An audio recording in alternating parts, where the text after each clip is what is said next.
আবার আসবে যে আমরা মিছিল করতে পারিনি করতে হবে।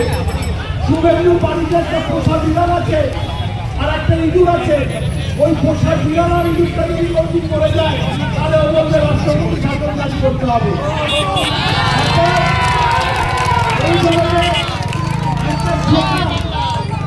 এই ধরনের ঝোঁকা যে বিজেপি নেতা হতে পারে, আজকে তৃণমূল করে